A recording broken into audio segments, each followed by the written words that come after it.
प्रमोद जी आपके साथ शुरुआत कर रही हूं। कांग्रेस का मिशन 2024 क्या है? अगर 4 लाइनों में आपको समेटना हो तो ये मिशन क्या है और उसको पूरा करने का रास्ता क्या है?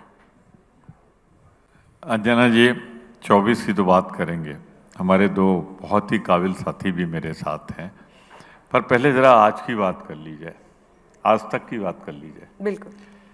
अभी थोड़ी देर पहले मैं पार्लियामेंट में था। जो कुछ सुबह से आज पार्लियामेंट में हुआ, आज हम वर्षी मना रहे थे 22 साल पहले आज ही के दिन हमला हुआ था पार्लियामेंट, जो लोकतंत्र का मंदिर होता है। सुबह श्रद्धांजलि दी और दोपहर में 1 बजे के करीब, पिछली बार तो कोई लोकसभा और राज्यसभा में घुस नहीं पाया था, हमारे बहादुर जवानों ने उन्हें वहीं रोक लिया था। लेकिन इस बार तो लोकसभा में, दर्शक दीर्घा में और दर्शक दीर्घा से फिर लोकसभा के अंदर जहां हमारे सारे सांसद बैठते हैं, वहां तक 2 लोग प्रवेश कर गए। और अंजना जी विश्वास करिए, जब पुरानी बिल्डिंग छोड़ के जा रहे थे हम लोग तो बड़ा दुख था, पर यह कहा गया था कि नई बिल्डिंग सुरक्षा के दृष्टिकोण से अभेद किला है। अब वो अभेद किला तो सांसदों के लिए हो गई, पर उनके लिए नहीं। और पहली बार मेरे ख्याल से शायद आज़ादी के पहले एक आध बार हुआ था, यह ना हुआ हो, ब्रिटिश हुकूमत में था, वहाँ वो गए नहीं, उन्होंने बाकायदे बम फेंका, धुआं उड़ाया, पाउडर फेंका, जिससे भी धुआं निकला।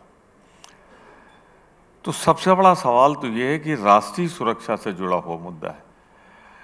वहाँ पर इस सरकार अगर संसद की हिफाजत नहीं कर सकती तो इस सरकार से देश की हिफाजत की उम्मीद क्या करें। हमें तो ऐसा लग रहा था कि आज जैसे पुलवामा का रिहर्सल कर रहे थे,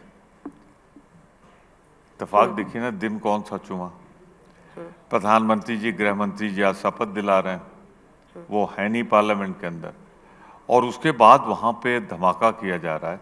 तो कहीं पुलवामा का रिहर्सल तो नहीं हो रहा आने वाले अगले 1, 2, 3 महीने में दिखे? मैं समझी नहीं, पुलवामा का रिहर्सल कैसे सर? अब ये तो समय समझाएगा, लेकिन अभी मैं अपने को यहीं तक कन्फाइन रखता हूं कि लोकसभा जो दुनिया में भारत देश की सबसे सुरक्षा की जगह, जहां सारे सांसद निर्वाचित बैठते हैं, अगर उसकी सुरक्षा ये नहीं कर पाते तो फिर इनसे देश की सुरक्षा की उम्मीद क्या करें। तो ये बड़ा भारी मुद्दा होगा चुनाव में।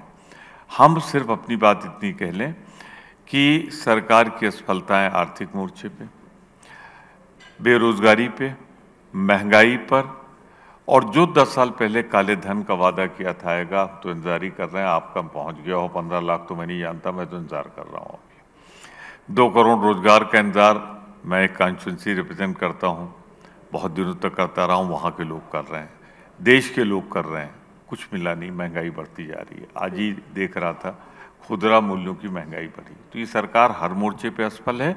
हम किसानों के लिए, खास तौर से नौजवानों के लिए, मजदूरों के लिए और देश की मध्यम MSME के लिए हम एक निश्चित स्वरूप लेके जनता के बीच जाएंगे, और हमें पूरी उम्मीद है कि हमारा जो गठबंधन है, ये गठबंधन इंडिया का 2024 में सरकार बनाएगा।